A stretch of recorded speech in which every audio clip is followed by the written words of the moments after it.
everybody. Welcome to Wreath Making with Blue Hill Heritage Trust and Blue Hill Public Library. My name is Landere and I'm the Outreach Coordinator for Blue Hill Heritage Trust, and I have Claire here from Blue Hill Public Library. She's filming me right now, and we're going to show you a way to gather brush for making a wreath, and then we're going to show you how to build a wreath as well. If you haven't had a chance to get a free kit at the Blue Hill Public Library and would like one, we still have some supplies left over. You can call Claire at 374-5515 and reserve a free kit.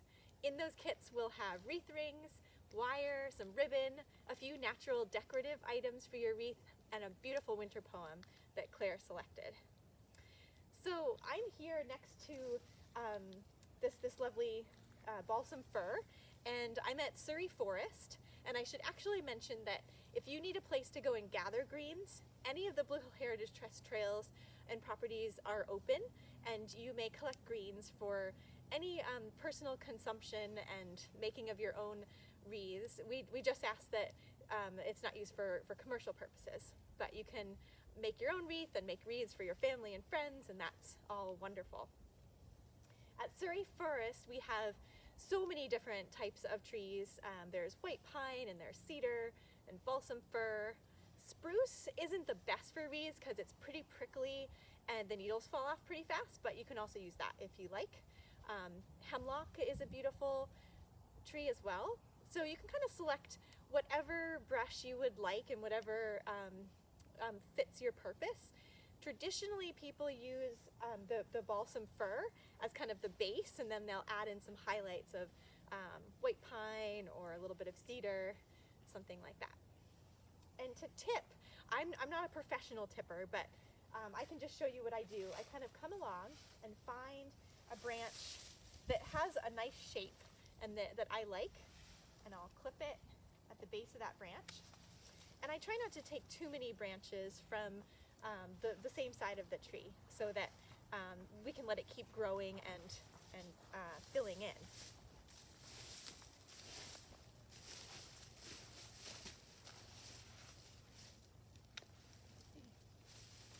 And depending on the size of your wreath, you can get different size or different lengths of the greens. But if you're gonna make a small wreath, if you're using the small wreath rings that we have offered, about this size should be good. And you'll want either some clippers or some scissors. Some trees also just kind of break off, especially if it's really cold. I like to get a clean break. I think it helps the tree heal over, so I use clippers. All right. So I have a bunch of balsam fir here, and I have a little bit of white pine, a little bit of cedar. For some decorative items, I have some beautiful native grasses, some reeds, and then this Spirea tomentosa seed head. So it can be fun to go on treasure hunts on different trails or around your yard to find things for your wreath. You can also go to the beach and find shells or rocks or sea glass. So you can get really creative. I also have the fertile frond of a sensitive fern. These are beautiful for wreaths, and a white pine cone. And these two things will be in the kits. So basically, the way you want to get started is you have your wire handy. You're going to attach it to your wreath. And there are two ways you can go about this. If you want to have a really bushy wreath, you can put greens on the front and the back. But if you don't really care, and if the wreath is going to be up against like a flat surface, you can just do greens on the front. But I will show you how to do both of those things. So at this point, I'm kind of just gonna break off some pieces, and you're gonna make a little bundle of like 3 or 4 branches. We'll do 4. The balsam fir, I think, is also chosen oftentimes because it smells really, really good, and the needles are slightly flatter and they're soft and easy to work with. So then you're gonna lay it flat against the wreath, And about halfway down your bundle, not at the very end, you're going to wrap it. Some people wrap it once. I tend to wrap it twice just to make it really secure. Like that. And then if you were going to do a back and front, you'd flip it over and make a bundle for the back.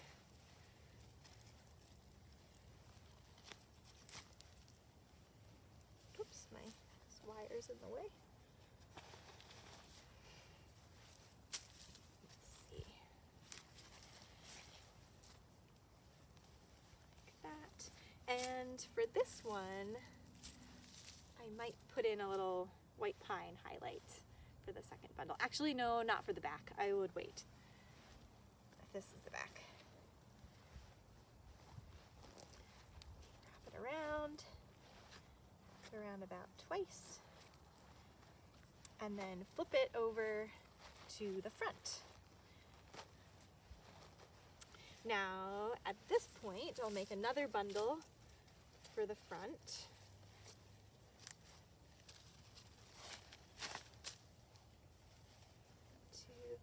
And I think this time I will put the white pine for the front, and you kind of lay it right on top of the spot where you have the wire from your last bundle to cover it up. And then again, you wrap it around the middle of that second bundle about twice. And you keep going like this all the way around the wreath. And then at the end, you can add in your pine cones and other decorative items. Some of these, though, with like the long stems, are best to put in as you're doing the greens. So I will show you one of those.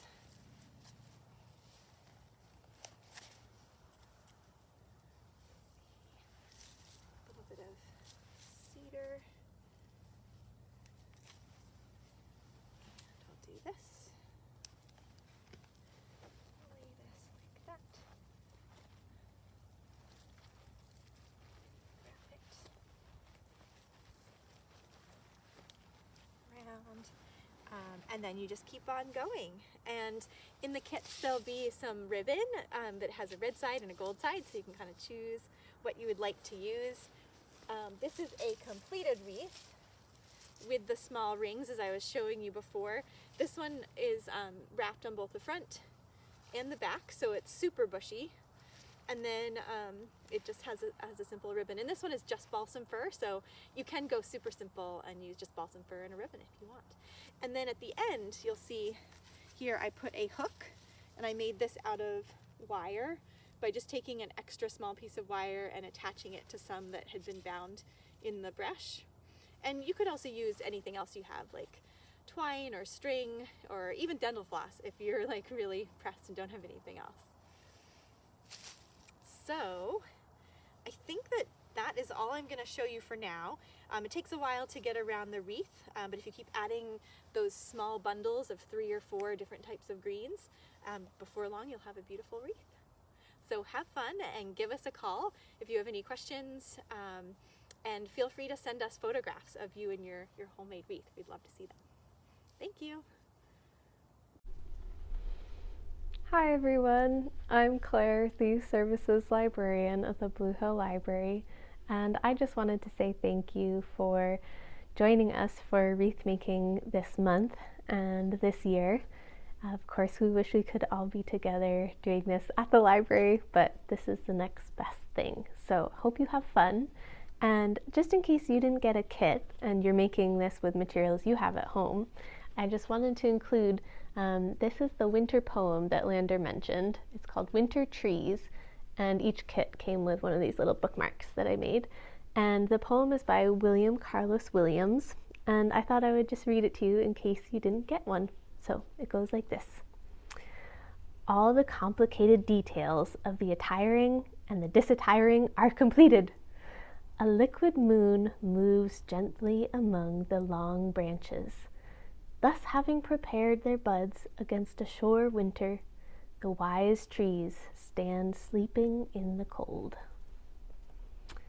So, thanks for joining us, and If you feel comfortable sharing a photo of you with your completed wreath, we would love to see them. We miss seeing you. So I will include our email addresses here at the end of the video and in the description so that you can send them if you feel inspired. Have a wonderful, safe, happy holiday season and take good care.